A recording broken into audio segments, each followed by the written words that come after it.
이 시간 우리 믿음의 고백을 드림으로 말씀 앞에 나가도록 하겠습니다. 하나님 나를 사랑하신다.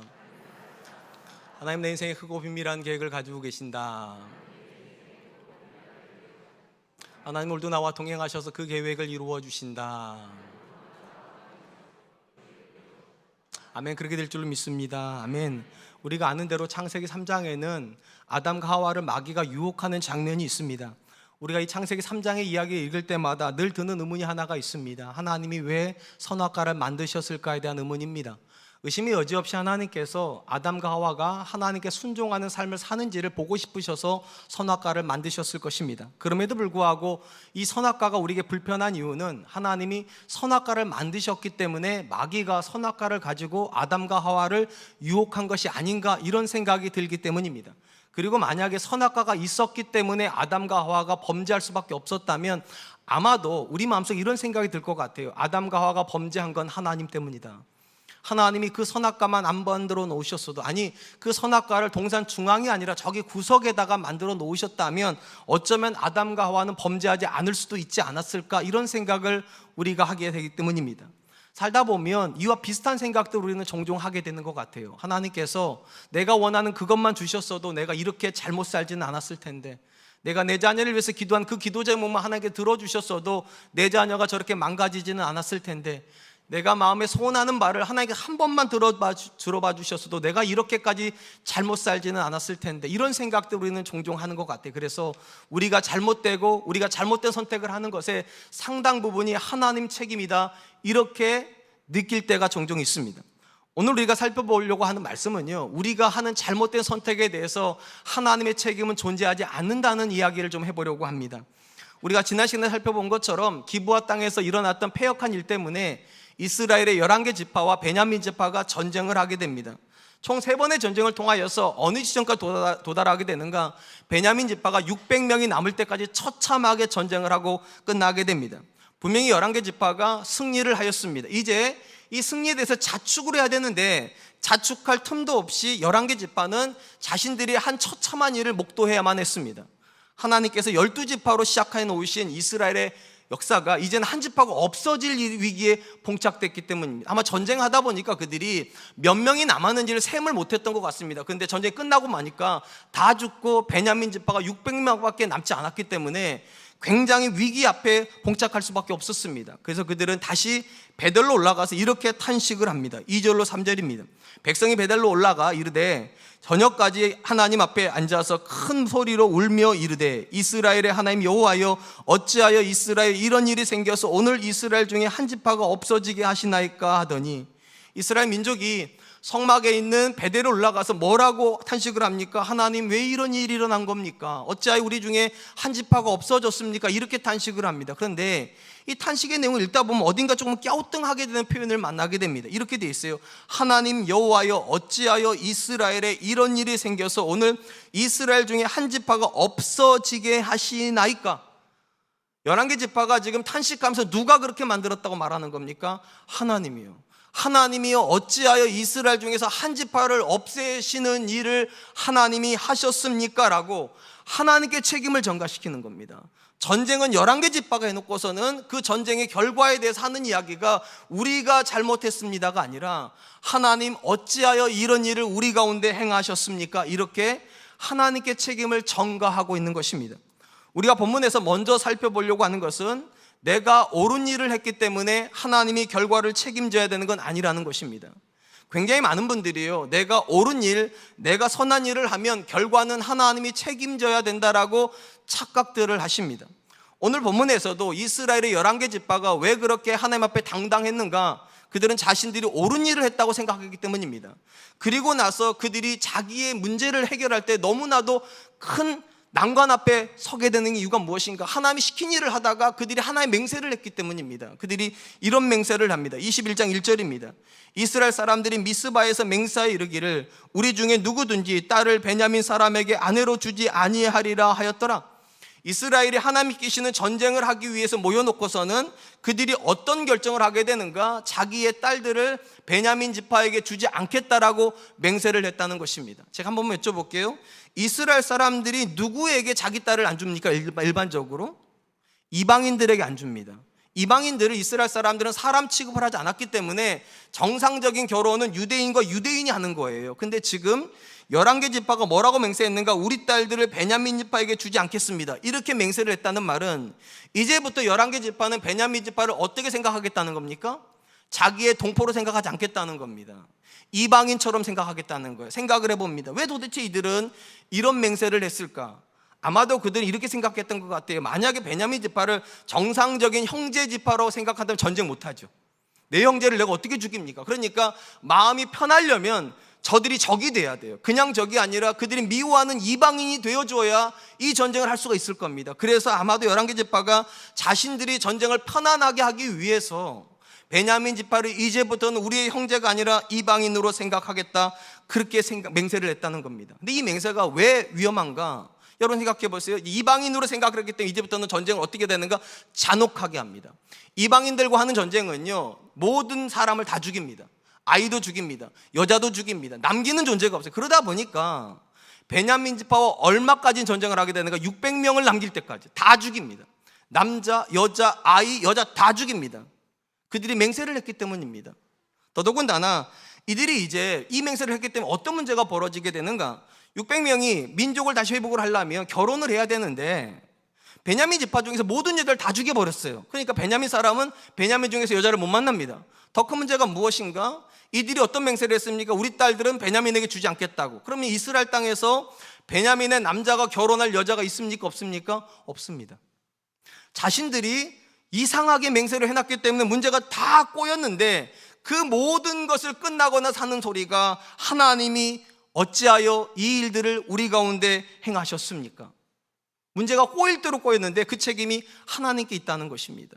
그럼 궁금하게 생각하는 게 이런 것이 도대체 왜 베냐민 지파는 그렇게 정말로 얼토당토하는 맹세를 했을까? 이 본문을 읽다 보면은요, 이 중요한 결정을 하면서 11개 지파가 하나님께 기도했다는 내용이 없습니다. 하나님께 묻지를 않습니다. 왜 그들이 묻지 않았을까요? 확신이 있었기 때문이에요. 이 일은 하나님이 기뻐하시는 일이라고. 확신이 있는 일이기 때문에 그들은 기도하지 않고 자기 방식대로 문제를 풀어버리는 것입니다. 굉장히 많은 분들이 그렇게 생각을 합니다. 하나님께서 기뻐하시는 일이면 내가 어떻게 해도 이 일은 하나님 책임지신다. 그렇지 않습니다. 하나님이 정말로 기뻐하시는 일이라면 하나님이 기뻐하시는 방식대로 해야 돼요. 그래야 하나님이 그 일을 책임지시는 거예요. 현상적으로 놓고 보면 11개 지파가 베냐민 지파와 전쟁을 하라고 할 때 하나님께서 전쟁을 막지 않으셨습니다. 그 말은 무슨 말입니까? 그들이 지금 옳은 일을 하는 거라는 거예요. 하나님이 패역한 사람을 감싸는 베냐민들을 징계하시기 위해서 11개 지파를 쓰시는 거기 때문에 이 전쟁은 옳은 전쟁이에요. 근데 옳은 전쟁을 한다고 자기들의 마음 편하자고 형제 지파를 이방인으로 바꾸는 건 하나님 뜻 아니에요. 근데 자기들이 조금이라도 전쟁을 편안하게 하기 위해서 하나님과 상관없는 방식으로 전쟁을 다 해놓고서 한다는 소리가 하나님이 시키셨으니까 우리는 책임이 없다고. 다시 말씀드립니다. 우리가 옳은 일을 하고 있거나 또는 선한 일을 하고 있을 때도 다시 물어봐야 될 것이 하나가 있습니다. 이 일을 어떤 방식으로 하냐는 거예요. 아무리 옳은 일을 해도 내 방식대로 내 멋대로 하면 그 일은 하나님이 책임지실 수가 없습니다. 이 부분에서 우리에게 참고할 만한 기록이 사무엘하 6장에 나옵니다. 사무엘하 6장은 다윗이 이스라엘 왕으로 등극하고 나서 온 민족과 함께 한 가지 국책 사업을 하게 됩니다. 그것이 바로 이스라엘의 언약궤를 성막으로 옮겨오는 것입니다. 아니, 원래 언약궤가 성막에 있어야지 맞는데 왜 옮겨오는가? 이유가 있습니다.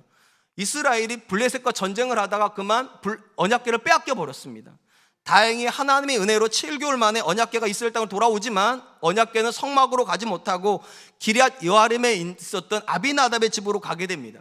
그렇게 40년 가까운 시간이 지나고 났을 때 다윗이 왕으로 등극을 하고 다윗이 이 상황에 대해서 마음의 안타까움을 갖습니다. 하나님의 언약궤가 사람의 집에 있을 것이 아니라 성막에 와야 되지 않겠는가? 그래서 모든 민족과 함께 뜻을 모아서 군사 3만 명과 함께 깨끗한 수레를 준비하고 언약궤를 가지고 오는 국책 사업을 하게 됩니다. 하나님의 은혜 가운데서 언약궤가 수레에 실려지게 됩니다. 이제 예루살렘 올라오다가 낙원의 타작마당에 도착했을 쯤에 큰일이 벌어지게 됩니다. 수레를 끌고 가고 있었던 소가 갑자기 발작을 일으키는 것입니다. 발작을 일으키니까 수레에 있었던 언약궤가 떨어지겠죠. 떨어지려는 것을 우사라는 사람이 잡습니다. 떨어지지 못하게. 그러다가 잡았다고 죽어버려요. 이 본문을 읽을 때 굉장히 많은 분들이 이렇게 질문을 하시더라고요. 목사님, 우사는 천국 갔어요?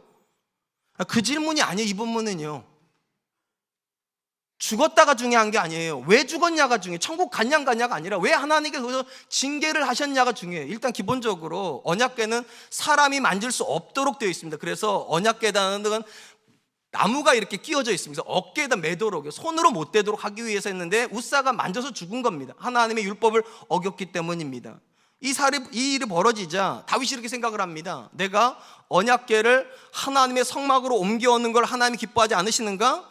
이 일은 옳은 일이 아닌가 생각을 해서 오베데돔의 집에다가 보냅니다. 그리고 나서 다윗이 조금 시간이 지나면 깨달음이 하나가 옵니다. 하나님이 이 일을 기뻐하시지 않은 것이 아니라 내가 하나님의 방법으로 이 일을 하지 않았구나. 언약궤는 어떻게 옮겨야 되는가? 사람이 어깨로 매야만 합니다.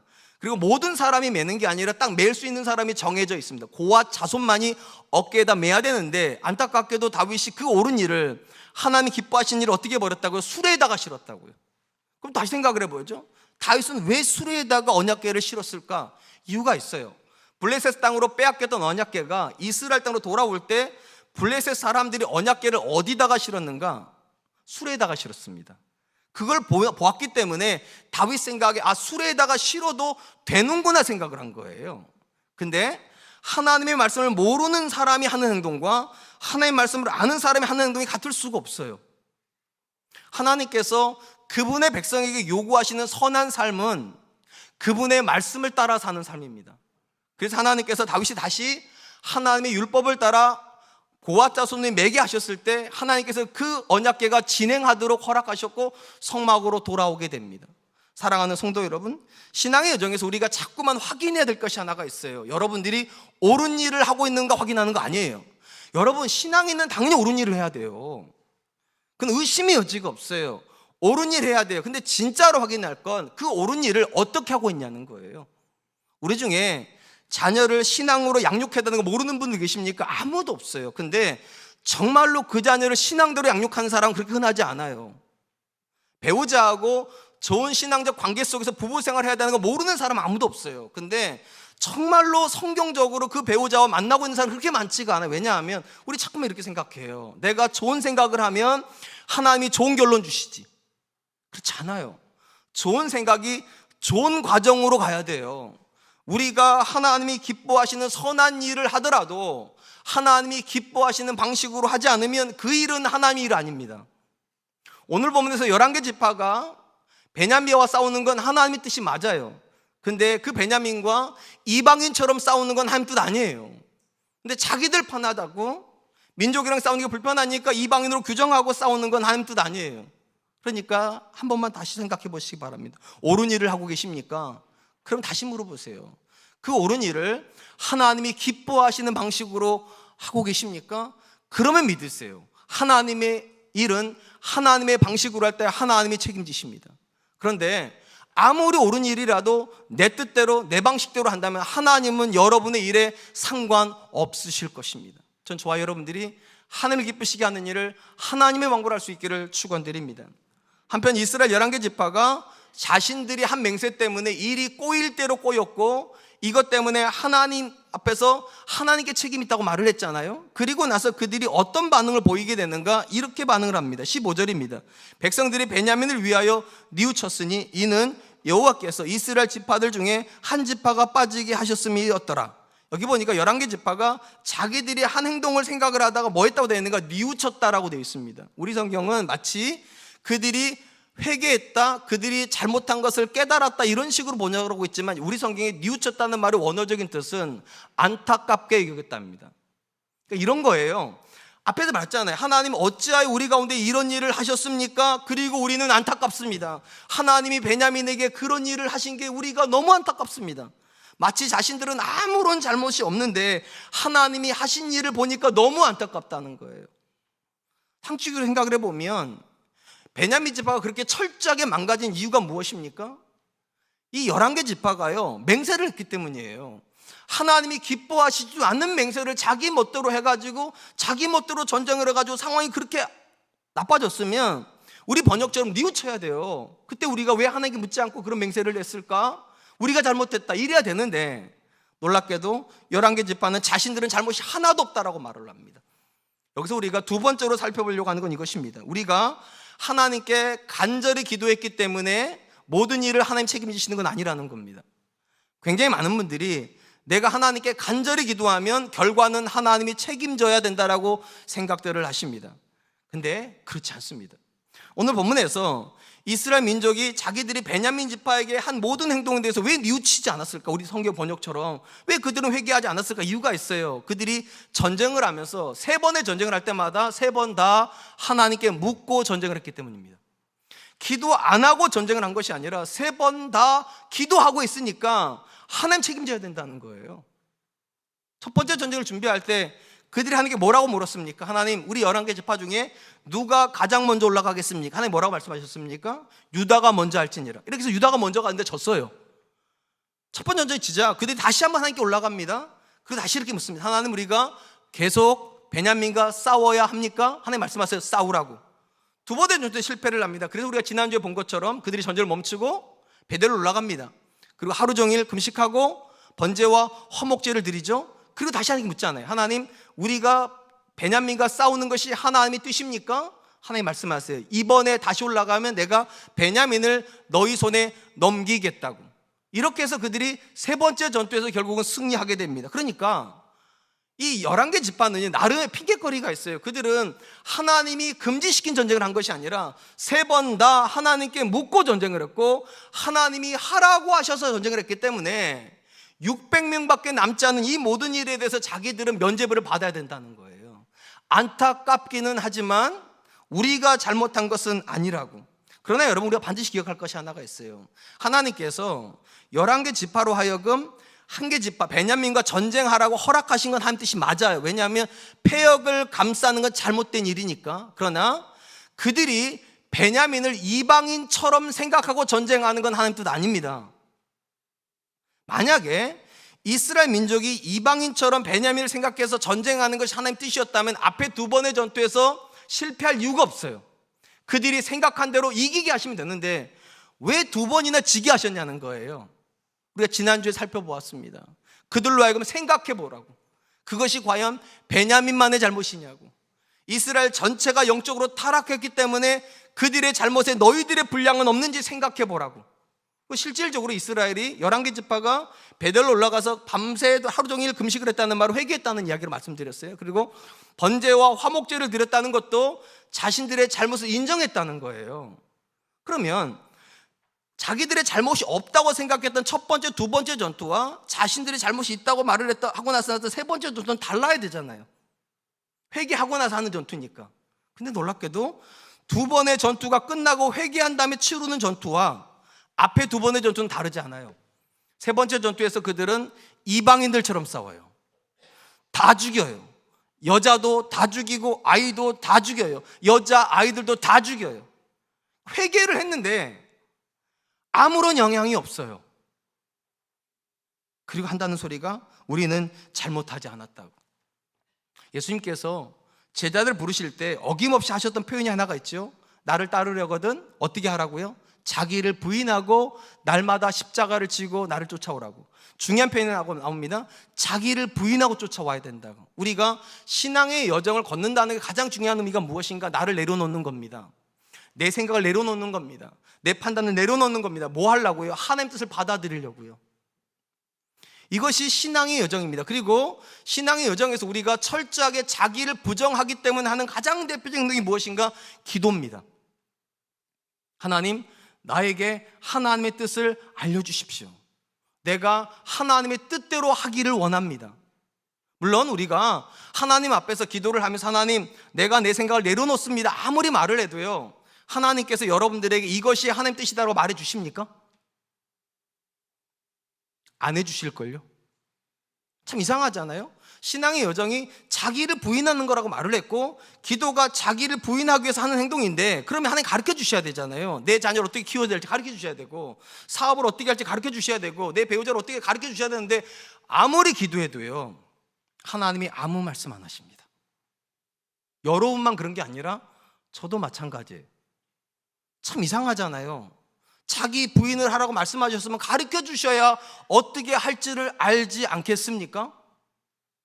근데 여기에 신앙의 역설이 있습니다. 한 번만 생각해 보세요. 내가 하나님께 기도해요. 하나님, 지금까지는 내가 자녀를 이렇게 키웠지만 이제는 그렇게 키우지 않겠습니다. 하나님의 말씀대로 키울 테니까 하나님 내게 말씀해 주세요 라고 했는데 하나님께서 이렇게 하면 답을 받으셨잖아요. 그럼 그 다음부터 여러분 기도 안 해요. 그리고 그냥 밀어붙일 거예요. 이게 하나님 뜻이라고. 그러다가 애 다 죽여요. 하나님께서 저와 여러분들에게 왜 쉬지 말고 기도하라고 그러셨을까요?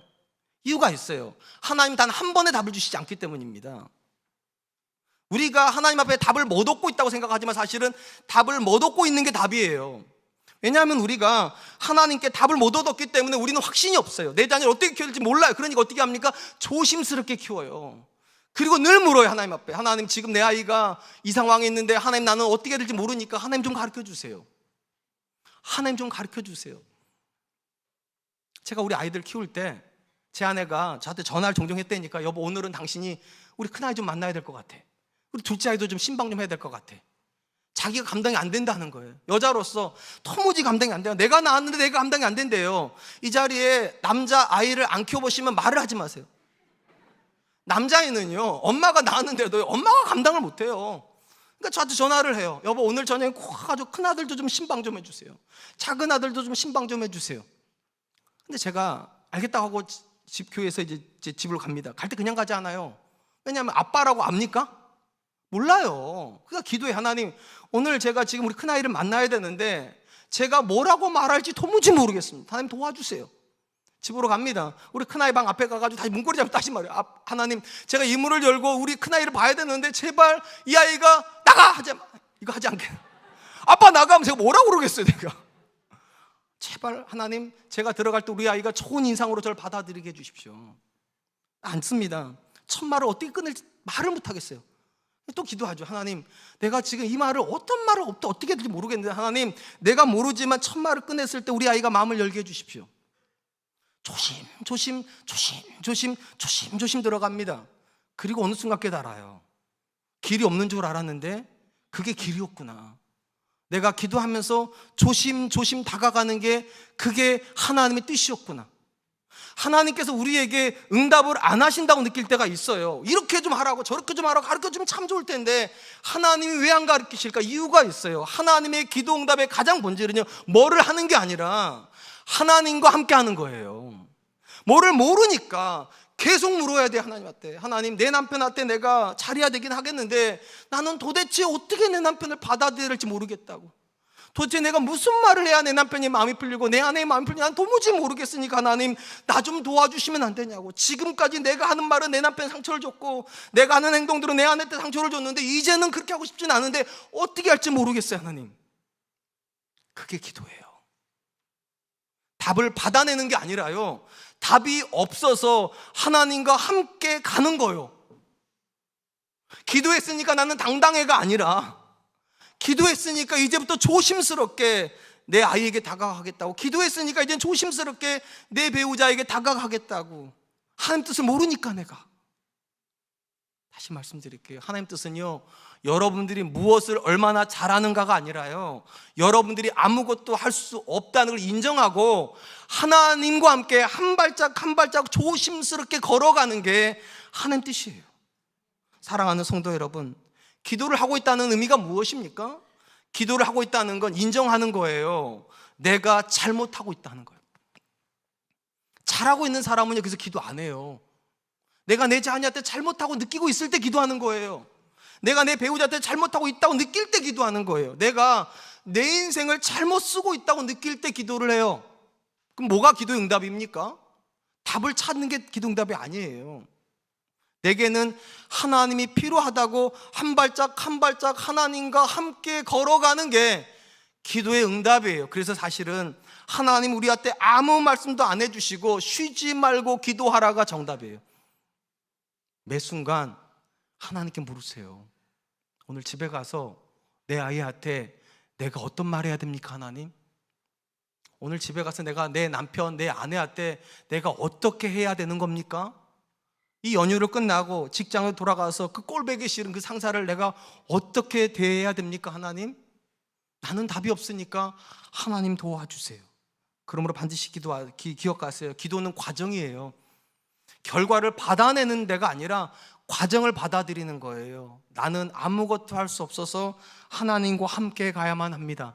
그렇게 하나님과 함께 조심스럽게 한 발짝 한 발짝 걸어가는 그 삶을 하나님이 책임지시는 것이지, 나는 기도했으니까 마음대로 해도 된다고 그 과정을 하나님이 받아주시는 건 아닙니다. 전 저와 여러분들이 하나님 앞에서 나의 연약함을 인정하고 오늘도 하나님께 구하세요. 하나님, 나와 함께 내 자녀 만나주세요. 하나님, 나와 함께 내 남편 만나주세요. 나와 함께 내 직장 가주세요. 그것이 우리의 고백이 돼요. 우리가 하는 모든 일이 하나님의 일이 될 수 있기를 주님의 이름으로 축원드리겠습니다. 마지막으로 11개 지파가 모든 것에서 자기 책임이 없다고 말을 했잖아요. 하나님 왜 그러셨어요? 우리는 안타까워요. 이렇게 했지만 문제는 앞에 있어요. 어떻게 해서든지 간에 600명에 해당하는 베냐민 사람들에게 결혼을 시켜야 되겠는데 여자를 구할 방법이 없어요. 근데 이 문제를 가지고 그들이 하나님께 기도도 안 해요. 그리고 그들이 두 가지 결정을 합니다. 첫 번째 결정이 무엇인가?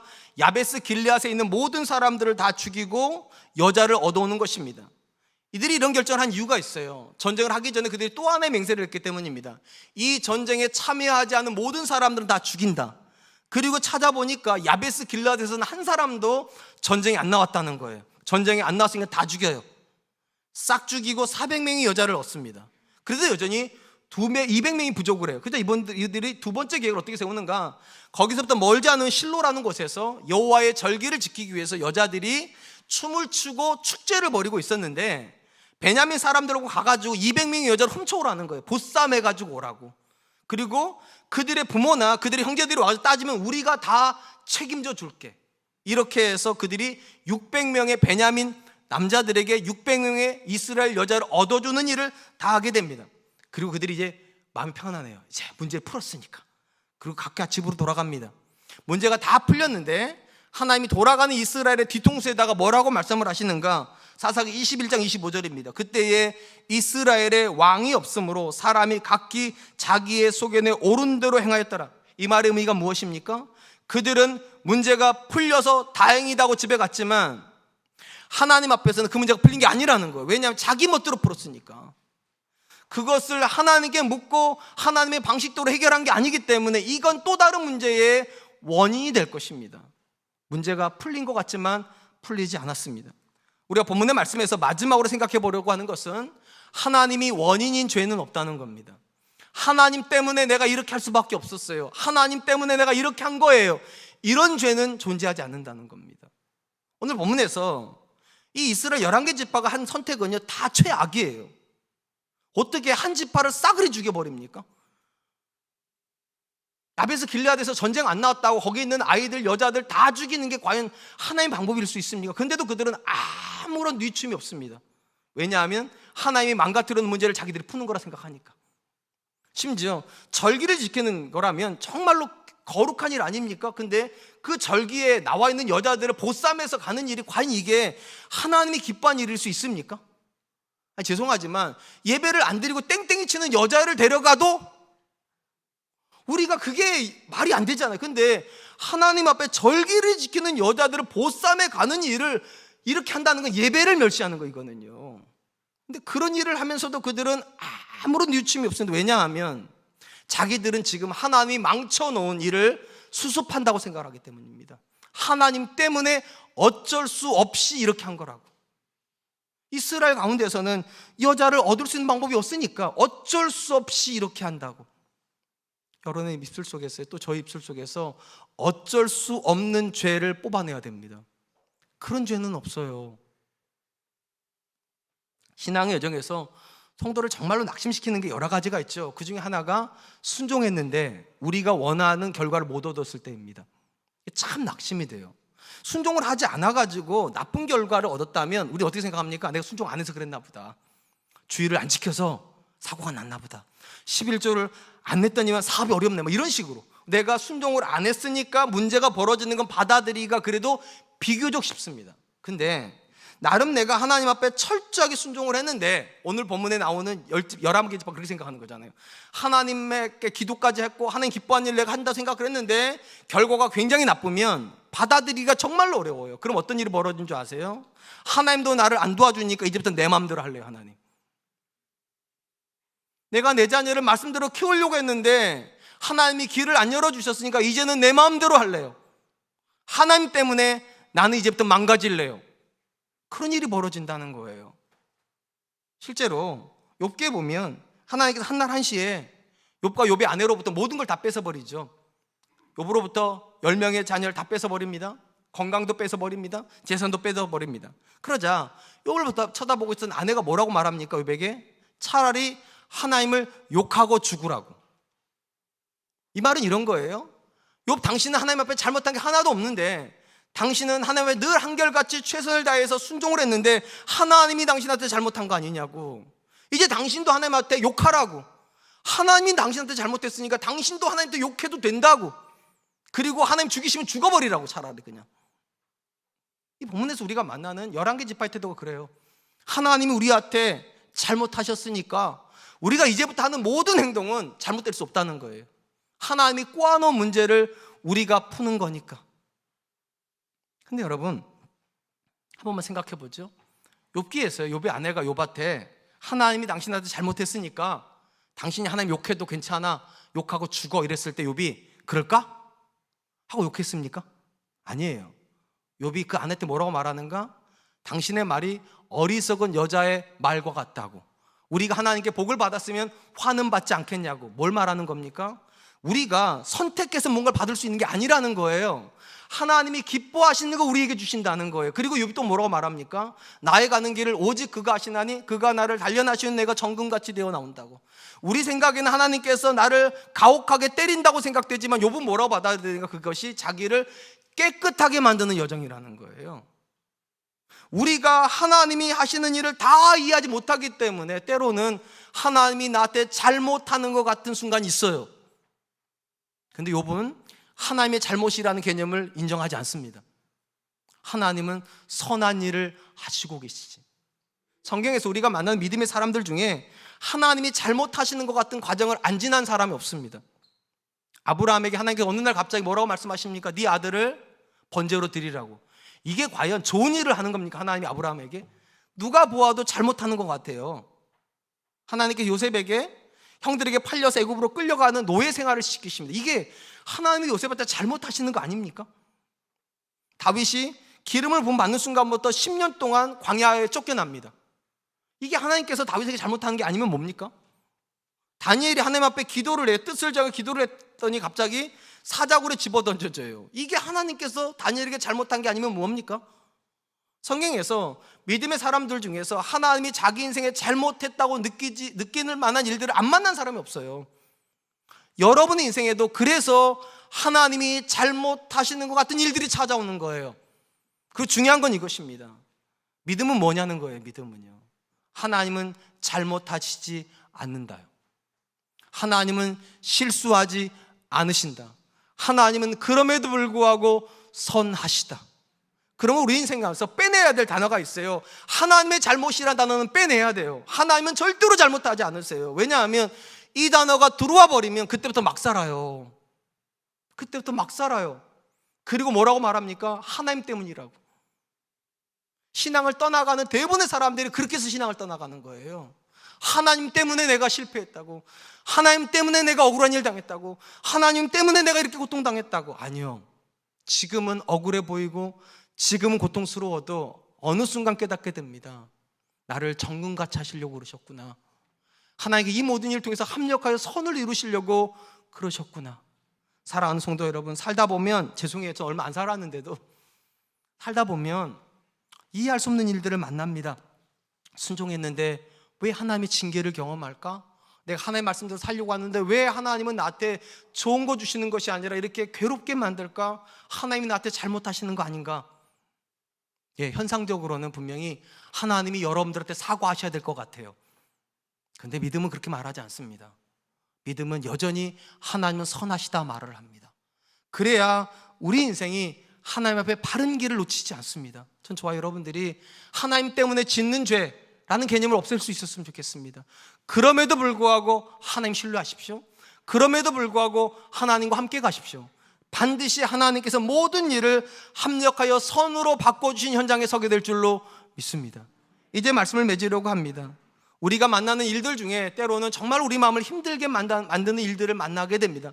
믿음 생활을 함에도 불구하고 그렇습니다. 오늘 본문에서 세 가지를 조심하라고 말합니다. 첫 번째, 옳은 일을 했다고 하나님이 결과를 책임지시는 거 아닙니다. 정확히 표현드리면 옳은 일을 하나님의 방법으로 해야 하나님의 일이 됩니다. 두 번째, 내가 하나님께 기도했기 때문에 하나님 책임지시는 거 아닙니다. 내가 하나님께 기도하고 하나님과 매 순간 동행하고 있을 때만 하나님이 책임지십니다. 마지막 세 번째, 하나님께 순종하다 만나는 문제가 아무리 고통스러워도 하나님이 실수하신 거 아닙니다. 하나님이 잘못하신 거 아닙니다. 그러므로 하나님께 이렇게 말하세요. 그럼에도 불구하고 저는 하나님을 신뢰합니다. 전 저와 여러분들이 그럴 수 있기를 주님의 이름으로 축원드리겠습니다. 오늘 주신 말씀을 기억하면서 세 가지를 같이 한번 기도하겠습니다. 첫 번째, 하나님, 옳은 일을 할지라도 그 옳은 일을 하나님의 방법을 따라하는 사람들 되게 해주십시오. 두 번째, 하나님, 기도했기 때문에 내 마음대로 사는 사람이 아니라 기도했기 때문에 철저히 하나님께 순종하면서 한 걸음 한 걸음 조심스럽게 걷는 사람 되게 해주십시오. 마지막 세 번째, 하나님, 내가 순종하다가 비록 잘못된 결론 앞에 설지라도 하나님의 실패, 하나님의 실수가 아니라 여전히 하나님의 선하심을 붙잡고 하나님과 함께 걷는 사람 되게 하여 주시옵소서. 우리 같이 한 번만 기도하도록 하겠습니다. 기도하겠습니다. 하나님, 많으신 하나님,